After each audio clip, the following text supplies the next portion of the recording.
Hello welcome to Andhraprabha. నేను మీ సంతోషి. ప్రస్తుతం ప్రపంచంలో ఉన్న ప్రధాన సమస్యలు ఒక సమస్య ఏంటంటే ఊబకాయలు అధిక బరువు పెరగడం. ఇప్పుడుండే జనరేషన్ కానివ్వండి, అలా మీరు చూసుకున్నట్లయితే సరిగ్గా తినకపోవడం, అలాగే ఏది పడితే అది తినడం, జంక్ ఫుడ్స్ తినడం, దీని వల్ల చిన్న పిల్లల నుంచి పెద్దవాళ్ళ వరకు ఈజీగా వెయిట్ అనేది గెయిన్ అయిపోతున్నారు అనమాట. సో ఇలాగా గెయిన్ అయ్యే వాళ్ళ కోసం ఏంటంటే, ఎవరైతే చాలా మంది వెయిట్ గెయిన్ అయిపోయి తగ్గాలి అని అనుకుంటారో వాళ్ళ కోసం కొన్ని టిప్స్ అయితే నేను మీకు తీసుకొచ్చాను. చాలా మంది ఎక్సర్సైజ్ చేస్తూ ఉంటారు, ఎక్సర్సైజ్ చేస్తారు, అలాగే జిమ్ లో బాగా కష్టపడతారు, కాకపోతే వెయిట్ అనేది తగ్గలేకపోతూ ఉంటారు అనమాట. సో అలా తగ్గలేకపోవడానికి గల కారణాలు ఏంటి, ఎందుకు ఎక్సర్సైజ్ చేస్తున్నా కూడా వెయిట్ అనేది తగ్గలేకపోతున్నారో దాని గురించి ఇప్పుడు తెలుసుకుందాం.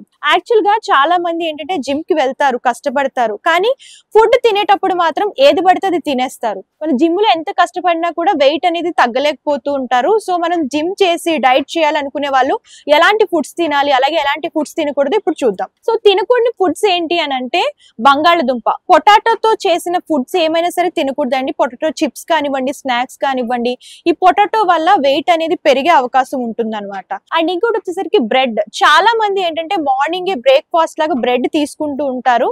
సో ఎవరైతే వెయిట్ తగ్గాలని అనుకుంటారో వాళ్ళు బ్రెడ్ తినకుండా ఉంటేనే మంచిది, బ్రెడ్ ని స్కిప్ చేస్తేనే మంచిది అనమాట. అప్పుడే వెయిట్ తగ్గుతారు. నెక్స్ట్ వచ్చేసరికి షుగర్ తీసుకోకుండా ఉంటే గనక వెయిట్ అనేది మీరు తగ్గుతారనమాట. షుగర్ తీసుకోవడం వల్ల వెయిట్ అనేది పెరుగుతారు, ఎక్కువ తినకుండా ఉంటే మంచిది. అండ్ ఇంకోటి వచ్చేసరికి మైదాతో చేసిన ఆహార పదార్థాలు అన్ని కూడా చాలా టేస్టీగా ఉంటాయి. సో స్నాక్స్ కానివ్వండి, మైదాతో చేసిన ఏ ఫుడ్ అయినా సరే తినకుండా ఉంటేనే మంచిది. సో మైదా వల్ల కూడా ఎక్కువ వెయిట్ గెయిన్ అవుతారు. అండ్ ఇంకోటి వచ్చేసరికి వైట్ రైస్ ఎక్కువ తింటూ ఉంటారనమాట. వైట్ రైస్ కూడా ఎవరైతే డైట్ చేయాలి అని అనుకుంటారో, తగ్గాలి అనుకుంటారో, వైట్ రైస్ ని స్కిప్ చేసి బ్రౌన్ రైస్ తింటే మంచిది. సో ఈ ఫుడ్స్ అనేవి మీరు అవాయిడ్ చేసుకుంటూ ఎక్సర్సైజ్ చేస్తే గనక వెయిట్ అనేది ఈజీగా తగ్గుతారు. మరిన్ని టిప్స్ తో మళ్ళీ కలుద్దాం. అంతవరకు సెలవు. Thank you.